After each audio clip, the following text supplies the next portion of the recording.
Hello दोस्तों, आज हम क्लास 7 के चैप्टर का नाम है जल और जंगल का क्वेश्चन आंसर करने वाले हैं। अच्छा लगा तो लाइक शेयर और सब्सक्राइब जरूर कीजिएगा। पहला क्वेश्चन, निम्नलिखित कथन सत्य है अथवा असत्य। वर्षा जल का चरम स्रोत है। नदियों का जल खेतों में सिंचाई का एकमात्र साधन है। जल की कमी की समस्या का सामना केवल ग्रामीण क्षेत्रों के निवासी करते हैं। उत्तर पहला का उत्तर सत्य है, दूसरा असत्य है और तीसरा भी असत्य। रिक्त स्थानों की पूर्ति कीजिए। भौमजल प्राप्त करने के लिए डैश प्रथा का उपयोग किया जाता है। भौमजल प्राप्त करने के लिए नलकूप और कुआं का उपयोग किया जाता है। जल की 3 अवस्थाएं हैं, बर्फ, जल और वाष्प। भूमि की जल धारणा करने वाली परत भौम जल स्तर कहलाती है। समझाएं कि भौमजल की पूर्ति किस प्रकार होती है। उत्तर, जब वर्षा होती है तो वर्षा का पानी पृथ्वी पर गिरता है। जल पृथ्वी पर बने गड्ढे, तालाबों या नदियों में जमा होता है और धीरे धीरे रिसकर पृथ्वी के नीचे गड्ढे में जमा होता है। भूमि के अंदर जल के रिसों को अंतःस्पदन करते हैं। अंतःस्यदन की प्रक्रिया धीरे धीरे होती है। खेतों का पानी का रिसो भी जमीन के अंदर होता है। इस प्रकार की प्रक्रिया के कारण भीम जल भूम जल की पुनःपूर्ति होती है। प्रश्न 4, मृदु जल स्तर के नीचे गिरने के लिए उत्तरदायी कारकों को समझाइए।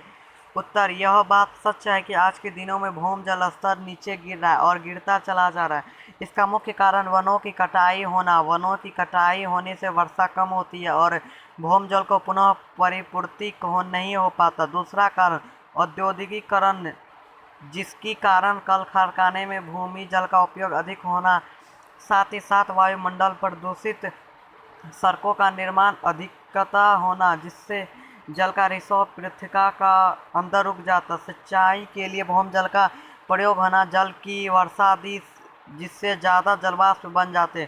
तालाबों को खेत में बदलना, जिसके कारण पानी का जमा न हो पाता है। यह सब कारण से भूजल स्तर का नीचे हो रहा है।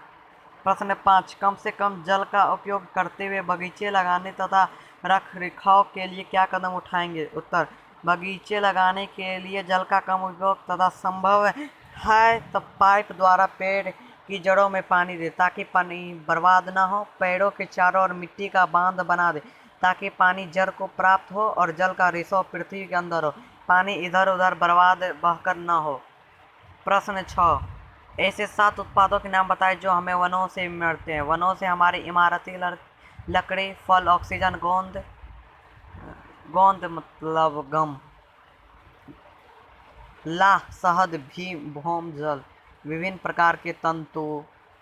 प्रश्न 7, वनों में कुछ भी व्यर्थ नहीं होता, क्यों समझाइए। उत्तर, वनों घास जो छोटे छोटे जीवों का भोजन है।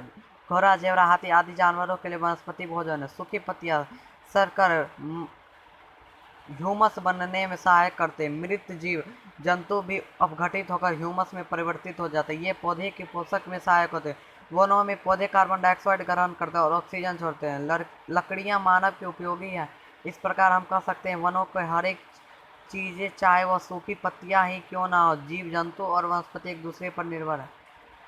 प्रश्न 8, अपघटक किसे कहते हैं। ये वन एवं जीवों की वृद्धि में किस प्रकार सहायक होता है। छोटे छोटे जीव जिन्हें खुले आंखों से नहीं देख सकते, जिन्हें हम माइक्रोस्कोप की सहायता से देखते हैं, यह सूक्ष्म जीव कहलाते हैं। जिस अपघटक कहते हैं, यह मृत जीव जंतुओं को अपघटित कर ह्यूमस में परिवर्तित कर देता है और ये पौधे को पोषण में सहायक होते हैं। नए नए पौधों का जन्म होता है जो शाकाहारी जंतुओं के लिए भोजन होता है। मांसाहारी जीव को लाभ होता है, अतः जीवों की वृद्धि में सहायक होता है।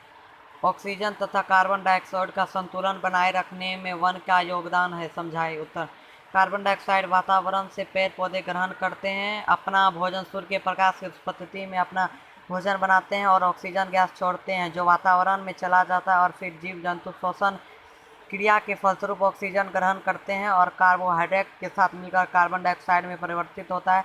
यह क्रिया लगातार चलती रहती है और वातावरण में ऑक्सीजन और कार्बन डाइऑक्साइड संतुलित रहते हैं। प्रश्न 10, रिक्त स्थानों की पूर्ति कीजिए। कीट, मधुमक्खियां और पक्षी पुष्पी पादपों डैश सहायता करते हैं, वृद्धि करते हैं। वन शुद्ध करते हैं डैश और डैश को, जल और वायु को। वन में क्षमवान पतियों और जंतु डैश को समृद्ध करते हैं, पौधे को। सूक्ष्म जीवों द्वारा मृत पादपों पर क्रिया से ह्यूमस बनता है। शॉर्ट जल और जंगल। शॉर्ट्स, जल ही जीवन है, बिना जल के जीवन संभव नहीं है। प्रायः गर्मी के दिनों में अत्यधिक जल की कमी आ जाती है। पृथ्वी के 3 भाग जल से घिरा है, फिर भी जल की कमी पृथ्वी पर जल से लेकर खरा जल। मृदु जल की कमी माना कि 20 लीटर कुल पृथ्वी पर जल है तो उसमें 500 में ही मृदु जल है।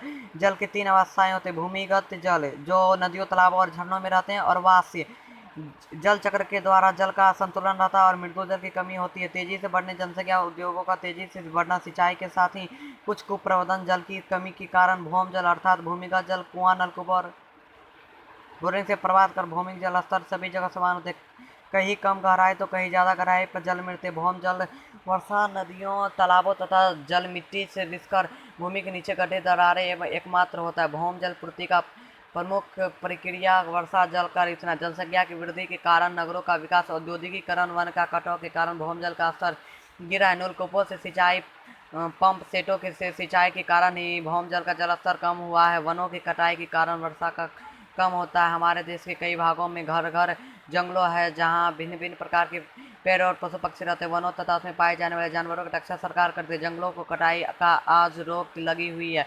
हिमालय के पहाड़ों पर चीड़ और देवदार के वृक्ष पाए जाते हैं। बिहार के चंपारण क्षेत्र में साल और सागवान के पेड़ पाए जाते हैं। वनों के पशु पेड़ों तक पर निर्भर रहते हैं। पौधे स्वपोषी होते हैं जबकि पशु परपोषी और मृतपोषी होते हैं, जैसे घास को कीट, कीट को ओडक, मेढक को सांप, सांप को गरुड़। इस तरह की खास श्रृंखला बनती है, अर्थात वनों की विभिन्न घटक एक दूसरे पर निर्भर थी। वन मृदा का अपरदन से बचाती है। मिट्टी के ऊपरी परत ह्यूमस होता है। सूखी पत्तियां, घास फूसकर सड़क मिट्टी का ह्यूमस बनाते हैं और छोटे छोटे जिन्हें हम खाते देख सकते हैं, जिन्हें हम माइक्रोस्कोप की सहायता से देखते हैं, ऐसे जीव को सूक्ष्म जीव कहते हैं। मृत जीव जंतु घटित होकर ह्यूमस का निर्माण करता है। यह पौधे के पोषण में सहायक होते हैं। पौधे जल के अवशोषित करते हैं, जलवाष्प के रूप में जल बाहर निकलते हैं। पेड़ भू अवर्धन को रोकता है और भूमि का उर्वरा शक्ति बढ़ाता है। वन हमारे लिए उपयोगी है, इसकी रक्षा करनी चाहिए। अच्छा लगा तो लाइक, शेयर, सब्सक्राइब और कमेंट जरूर करें। मिलते हैं अगले वीडियो में, तब तक के लिए जय हिंद।